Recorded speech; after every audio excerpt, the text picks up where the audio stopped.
Ritambhara Pragna means you are able to see the relationship between the sound and form. In Indian classical music, they have explored this sound thing to such an extent, they can create any mood they want. If you can simply sit, Ritambhara Pragna will come, tremendous things will happen to you.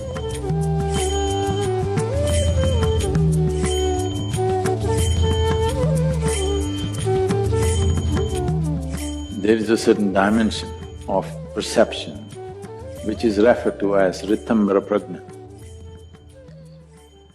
Ritambhara Pragna, Pragna means perception.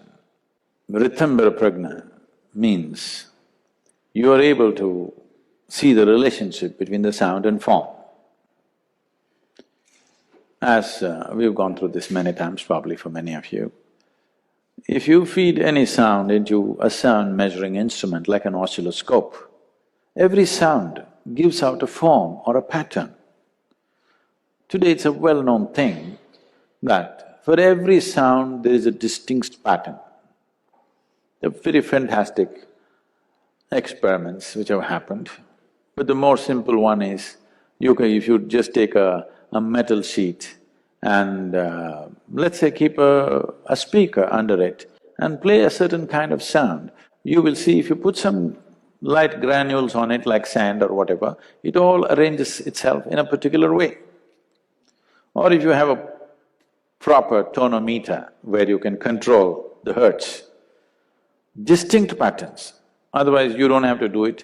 I think if you look up on the internet, I'm sure there are experiments like this where you can see where for every kind of sound, a distinct pattern comes out.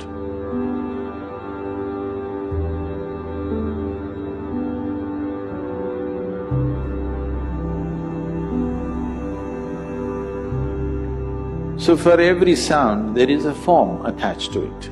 Similarly, for every form, there is a sound attached to it. Now, how to know this? That's a question. How to know which form deserves the right…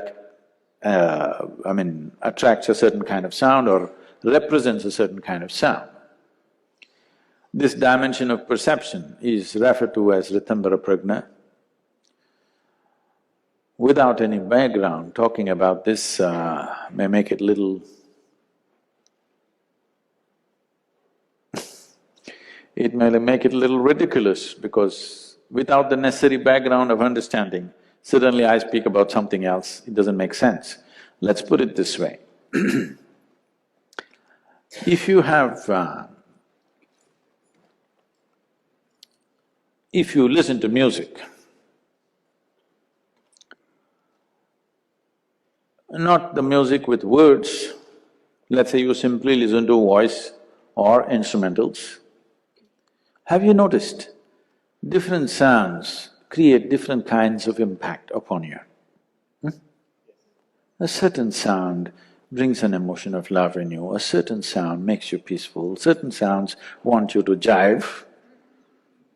Different things do different kind of impacts on the system.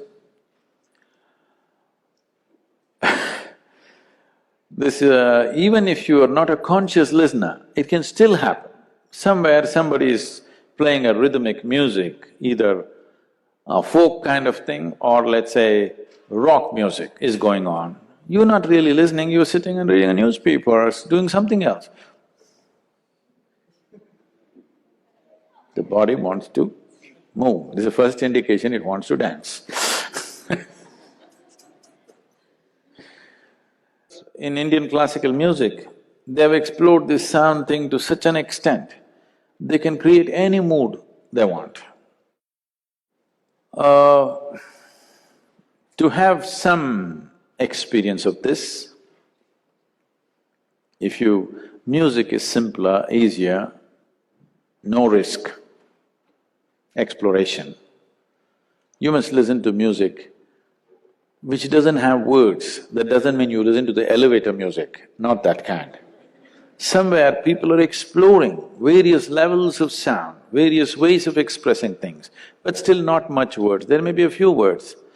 The Indian classical music goes with this, or the Western classical to some extent, but Western classical largely is instrumental, isn't it? There are no voices. not much voice at least.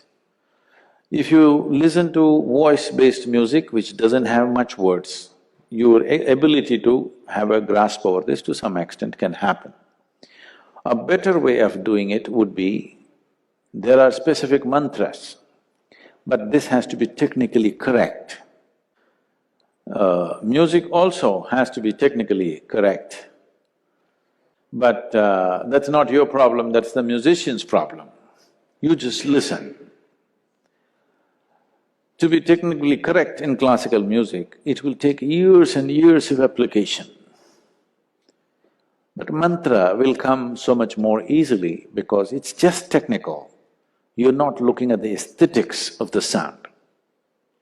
Because you cut out the aesthetics and just looking at the technicalities, you're just looking at the mathematic of the sound, it is easier in that sense, if you want to do it. But even that will take a certain level of attention. Otherwise, the best way is if you just learn to sit still, really still, everything still within you. If you know how to simply sit here, not trying to do anything, not trying to listen, not trying to meditate, not trying to chant, not trying to think of God or devil or whatever, simply. If you can simply sit, Ritambhara Pragna will come.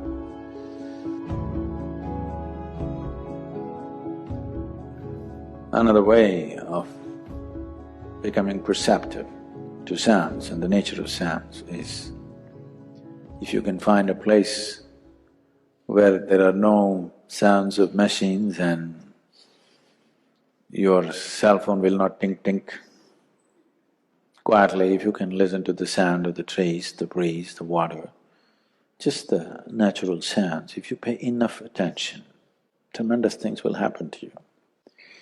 If you… I don't know if there is… very little of that is probably left, because even the forests are cultured.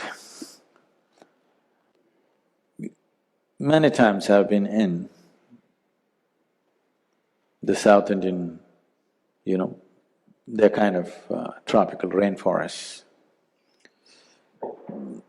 The longest I've been there, it was about 23 days. I walked through the jungle for about 23 days alone. No any kind of support, no cell phone for sure those days, and not even a torchlight. And fourth day I ran out of the food that I was carrying, so I lived off the forest. By about eighth day, I lost my jacket and one half of my shirt because I was chased by some animals and by that whole thing. I had half a shirt and pants and I walked through. This is elephant country, tiger country. I saw tigers, panthers, elephants, all kinds of… the wild buffalo, various kinds of animals, very close quarters. But at the end of it, when you look back, what is the biggest impact on you? It's the insects. No, they're not like the ticks in America, they don't bite us. It's in the nights, the orchestra that goes on in the rainforest. Oh my God, it's unbelievable. And the timing, every day, night 2:15 means one group will stop and the other group will start. Really, their sense of time, every day, exactly, by the second, one group will start, another group will start. And you don't know what they're talking about. They're definitely talking something that you don't know, for sure. They're not just making dumb noises. So if you just sit there and listen and listen and listen and listen, slowly you start noticing there is a pattern and an organization to this, which is far bigger than any human symphonies that you can achieve. Far more complex and far more intense. So if you listen, simply learn to listen, listen to everything. That means you shouldn't be talking, you know. Simply listen. You will have some sense of how sound and forms are related. But if you want to make a study out of it, then it will take a different kind of involvement. But just having a ear for everything. Do not consider what is important, what is not important. Whatever comes, you must listen.